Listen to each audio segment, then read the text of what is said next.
Yo, what's up mga tropa peeps? Welcome back to my vlog at magandang araw po sa inyong lahat. Nako, happy Sunday. Shout out sa ating mga tropa peeps na mga OFW na maaring may off day ngayon at sa ating mga kababayan sa buong Pilipinas. Nako, siguro wag muna kayong gumala dahil maulan ang maghapon daw po na ito.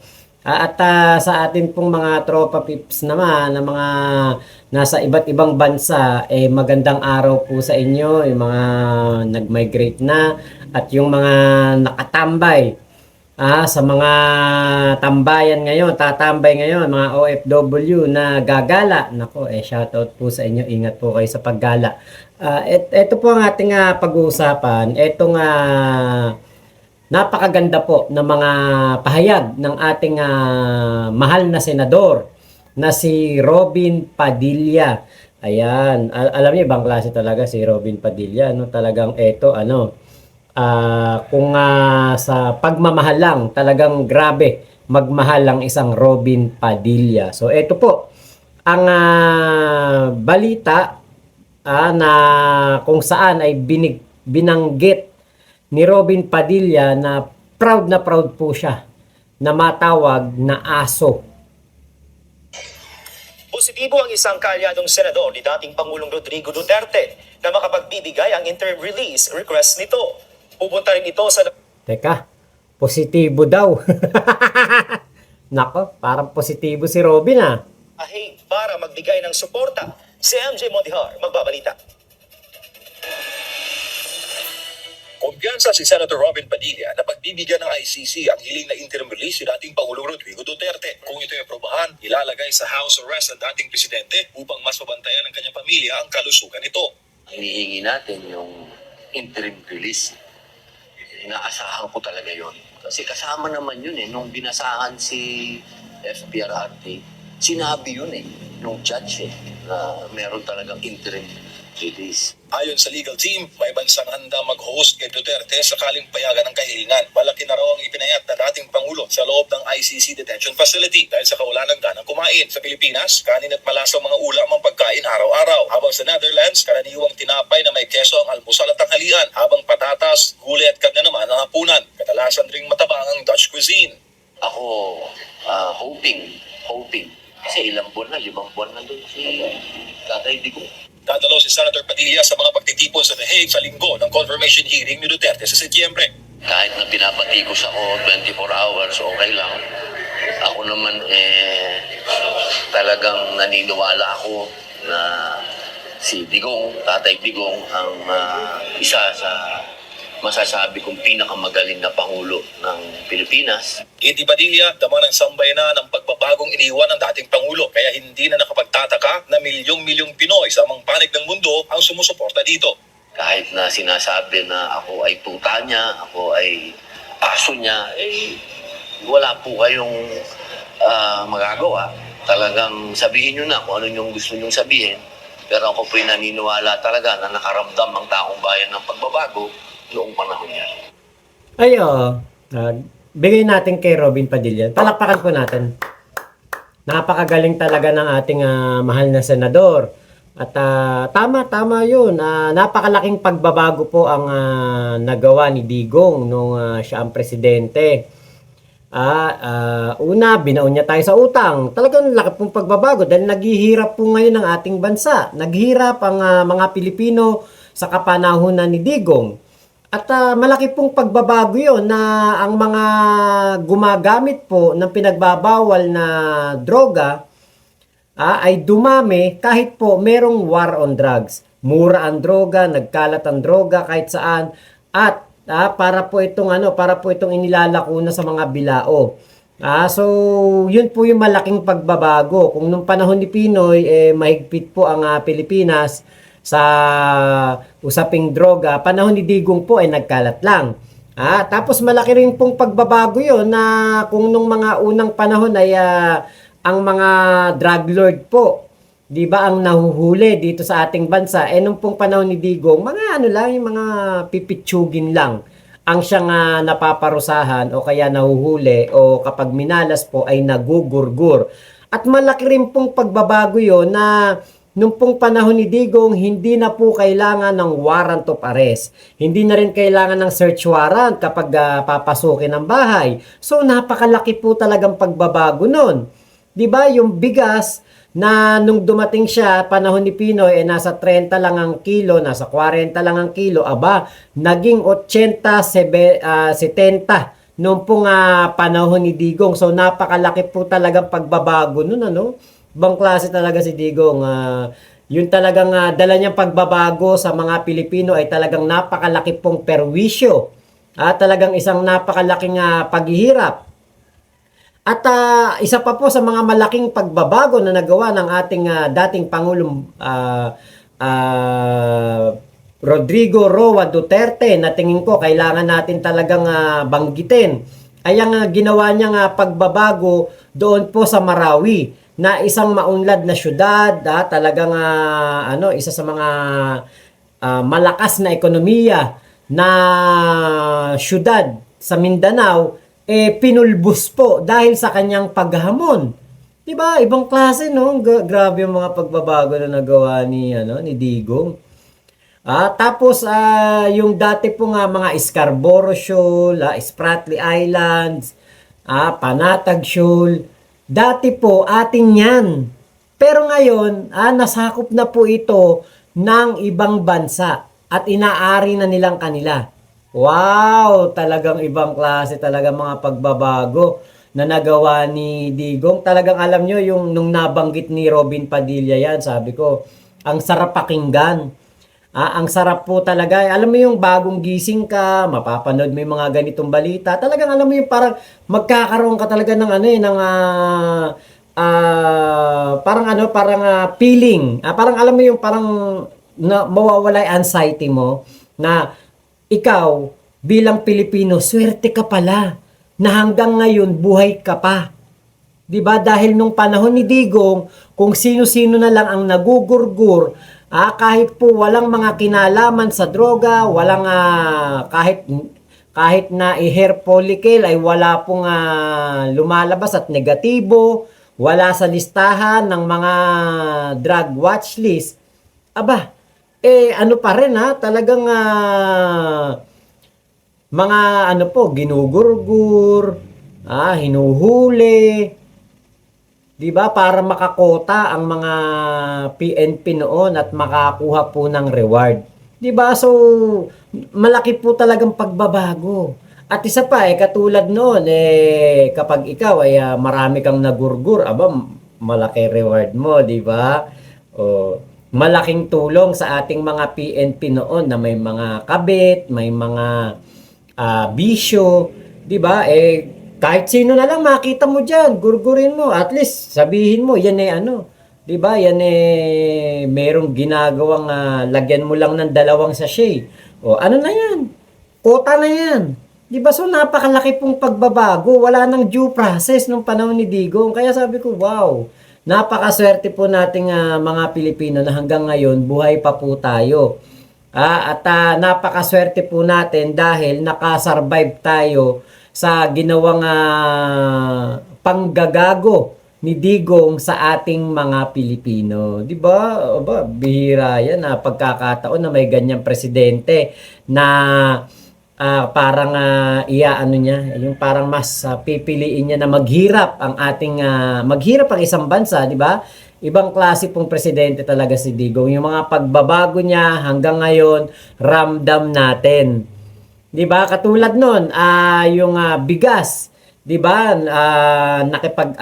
Nakipag-alyansa siya, nakipagkaalyado siya sa isang senador na ganid, ganid sa lupa, ganid sa kapangyarihan. So nabuo po yung rice tariffication law na naging pahirap po sa ating mga kababayang magsasaka. 'Di ba? Imaginein mo yung pagbabago na yun. Talagang alam mo yung mararamdaman mo talaga yung pagmamahal ni Digong sa kanyang mga kaalyado. Saan ka nakakita nun? Isang tsekwa, 'di ba? Ginawa niyang tauhan sa Malacanang. So talagang yung pagbabago na yun, once in a lifetime ng mga Pilipino. Na tayo po bilang mga Pilipino ay pinamunuan po tayo ng isang economic advisor na Chekwa. 'Di ba? Be proud, be proud na ano tayo ng mga Chekwa, 'di ba? Bumaha ang Chekwa dito sa Pilipinas at napakarami po na yung iba naging mayor, yung iba naging Coast Guard. 'Di ba? Kaya po talagang yung mga pagbabago po na 'yan alam nyo, dapat talaga na kumbaga tingalain ni Robin Padilla si Digong dahil nga po sa napakaganda ng mga pagbabago na ito at nakasurvive pa rin po ang mga Pilipino, 'di ba? Yung resilient talaga mga Pilipino sa mga sa mga kumbaga pagsubok, 'di ba? So talagang dito po sa pahayag na ito ni Senator Robin Padilla masasabi natin na talagang man's best friend ay mga aso. So yung pagtingala, pagtahol at pagdila sa paa ni Robin Padilla kay Digong, talagang ano po yan, isa rin po yan na masasabi nating milestone sa Senado na nagkaroon po tayo ng isang senador na wala pong ibang pinagtatanggol, wala pong ibang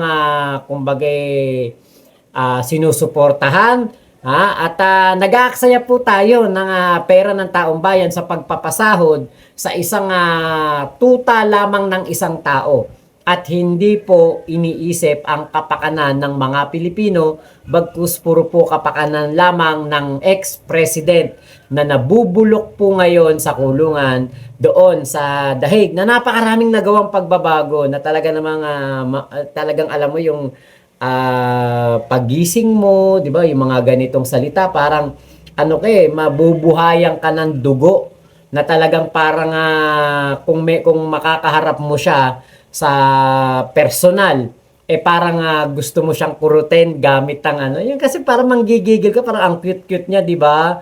Parang ang gwapo-gwapo ngayon ni Robin Padilla, parang ang sarap niyang kurutin gamit nail cutter.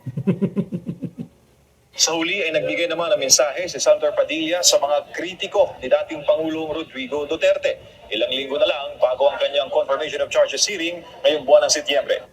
At doon naman po sa mga kababayan natin na hindi man kayo Tatay Digong, isa lang po ang paalala ko.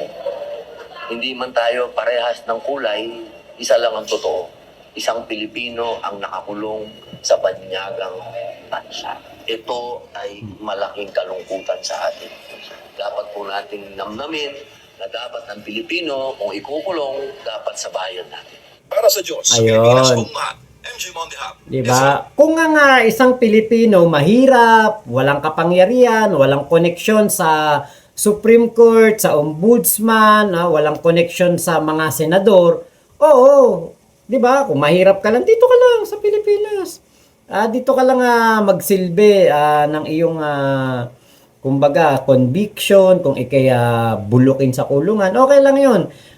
Kung ikay isang Pilipino na normal na Pilipino, 'di ba? Yung kumbaga regular ka lang na Pilipino.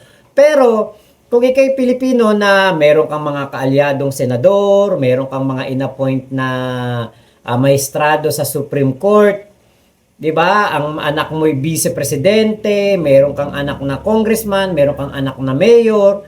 Para sa akin, nararapat lamang doon si Digong sa ICC para magkaroon naman tayo ng pagkakataon na malitis ng patas, 'di ba, ang mga kaso ni Digong. Kasi kung dito sa Pilipinas hindi patas.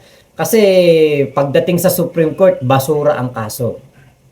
'Di ba? Katulad na lang ng impeachment ng kanyang anak, 'di ba? Kaya po, kumbaga parang alam nyo yung parang dito sa pagkakapanood ko dito sa vlog ni Robin Padilla, marami kong naging realization, yung parang sinampal ako ng realidad na talagang meron po tayong bobong senador na nakaupo po, na pinapasahod natin, pinapakain natin sa mga hearing, ginagastusan natin ang kanyang mga proyekto, ang kanyang mga biyahe, ang kanyang mga ginagawa sa Senado, 'di ba?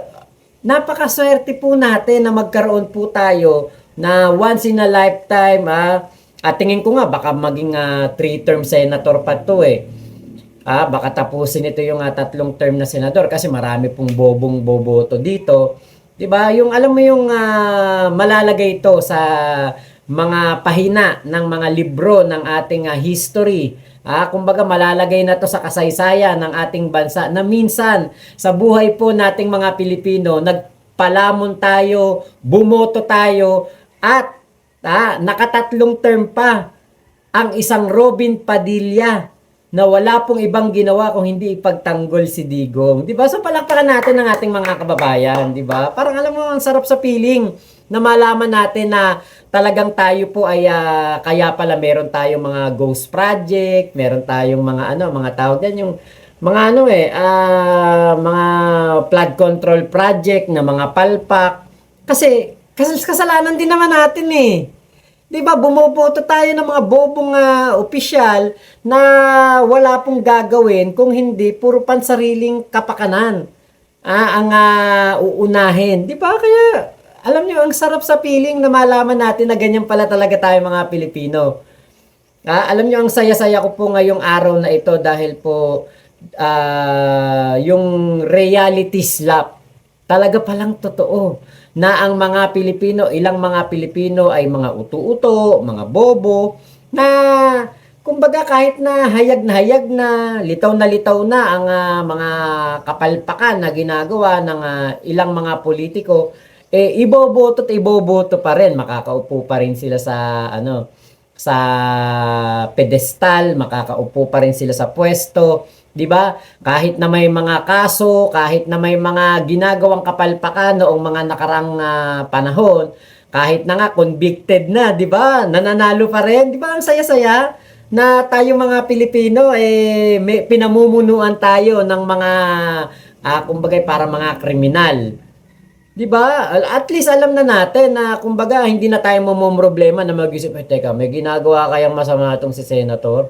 Ito kayang si Senator, kanino kaya loyalty nito? Sa Pilipino o kay Duterte? 'Di ba? At least hindi na tayo mahihirapan na manghula o speculate, 'di ba?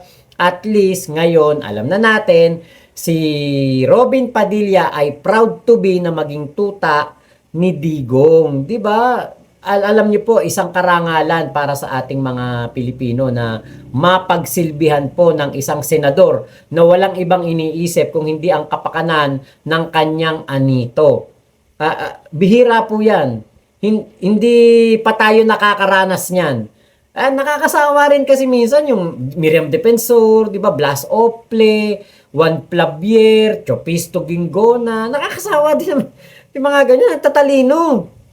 Minsan hindi mo maintindihan yung mga sinasabi, 'di ba? Sa mga mga privilege speech. Parang nakakasawa sa totoo lang, mga Loren Legarda, yung mga JB Ejercito, Tito Soto, Ping Lacson, Bam Aquino, 'di ba? Parang nakakasawa silang mga senador na ganyan. Dito tayo sa Sangano. Dito tayo sa amin natuta siya ni Digong.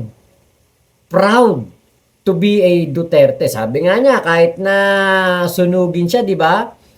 Mangangamoy Duterte siya. Di ba? Kaya yan po dapat ang tingin ko na sana naman maranasan ng ating mga anak din na pamunuan sila ng mga katulad ni Robin Padilla. Kaya siguro sa 2028, iboto ulit. Tapos pagdating ng 2031, iboto ulit. Di ba? Para yung mga kabataan ngayon pag after 15 years ba makikita nila na kung gaano kabobo ang inihalal ng kanilang mga magulang na senador. 'Di ba, marirealize nila, wow. Kasi sa school namin ang mga tinuturo yung mga magagaling na mga mga senador, magagaling na presidente, Sergio Osmeña, Manuel Quezon, 'di ba? At least meron kahit papaano na magiging talakayan. Pagtatalakay sa kumare araling panlipunan, merong isang clown na matatalakay. 'Di ba? Alam niyo, hindi ko pa naranasan 'yan sa teacher namin si Ma'am Bonifacio. na tuturuan kami ng syempre, 'di ba? Kunwari serious kayo, tuturuan kayo sa mga magigiting na senador ng kasaysayan ng Pilipinas, tapos biglang darating tayo sa punto na mababanggit pangalan ni Robin Padilla, tapos maghahalakhakan yung mga estudyante. 'Di ba napaka-light moment noon? 'Di ba? Para matatanim sa isipan ng mga kabataan yun. Uy, alam mo nung high school kami, kaya tinapik yan si Robin Padilla, ang bobo pala na senador niyan. Sabi nung teacher namin, walang nagawa eh kasi nung napunta na kay Robin Padilla, walang nakalagay kung ano ang kanyang mga nagawa. Ang tanging nakalagay lang, Robin Padilla, pro Duterte senator. Yun lang eh, 3-term senator. Nagpasa ng batas para maiuwi si Digong Duterte sa Pilipinas. Oh, yun lang, 'di ba? At least 'di ba meron kahit papaano pampalubag loob na masyadong seryoso kasi pag mga Miriam Defensor, Santiago pag-uusapan 'di ba? Masyadong ano na 'yun, masyadong parang seryosong-seryoso yung mga teacher natin. So, dapat meron tayong mapag-usapan na kahit papaano may mapag-usapang magpapasaya sa klase, 'di ba? So, yan, talagang napakaganda po ng umaga, napakaaliwalas, sarap mabuhay bilang Pilipino dahil pagising mo, yung mga utang ni Digong, 7 trilyon tayo magbabayad, tigwa 150,000 kahit na ayaw mo kahit na wala kang kasalanan o hindi ka man lang nakatanggap ng kahit isang ayuda nung panahon ni Digong. 'Di ba? Ikaw ay kasama sa magbabayad ng utang ng bansa, 'di ba? Utang na 'yan. 'Di ba? Ang sarap sa feeling na meron kang motivation sa pagbangon mo sa umaga. Ay, magbabayad pa pala ako utang ng utang ng bansa. Magbabayad pa pala ako utang ni Digong. Yung mga ghost project, mga flood control program na palpak, nako.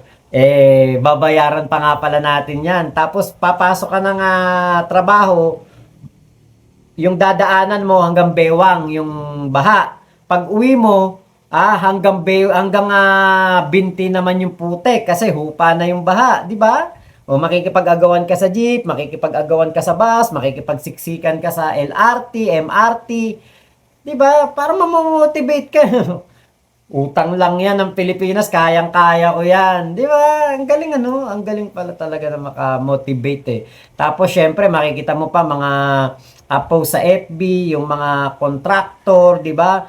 Na mayayaman, ang sarap ng kanilang mga pagkain, nakakapag around the world, ang lalaki ng bahay, ang lalaki ng mga garahe ng mga sasakyan.